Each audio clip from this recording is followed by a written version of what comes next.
നിരന്തരമായിട്ട് ഇവിടെ വരും.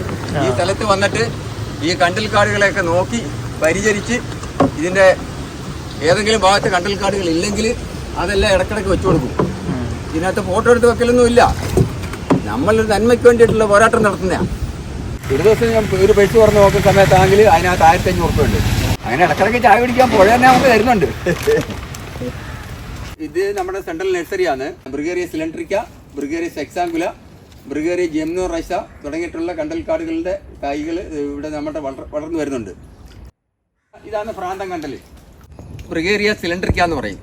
ഈ പ്രാവശ്യം 20,000-ൻ്റെ നഴ്സറീൻ്റെ എല്ലാം പ്ലാൻ ചെയ്ത് 2 ദിവസത്തിനുള്ളിൽ അതിൻ്റെ പ്രവർത്തനം തുടങ്ങും. ഈ വെള്ളത്തിലുള്ള മൈക്രോ പ്ലാസ്റ്റിക്കുകൾ മത്സ്യത്തിലേക്ക് എത്തുകയും ആ മത്സ്യത്തെ നമ്മൾ കഴിക്കുകയും ചെയ്യുന്നതിൻ്റെ ഫലമായിട്ട് നിരവധി രോഗങ്ങൾ, ഭ്രൂണഹത്യ വരെ നടക്കാനുള്ള സാധ്യതയുണ്ടെന്നാണ് ഗവേഷകർ പറഞ്ഞിരിക്കുന്നത്. ഞാൻ ഒറ്റയ്ക്കൊരു തീരുമാനമെടുത്ത് ഈ പുഴ എപ്പോൾ ശുദ്ധിയാകുന്നോ അതുവരെ എൻ്റെ ഈ പ്രവർത്തനം തുടർന്നുകൊണ്ടേയിരിക്കും.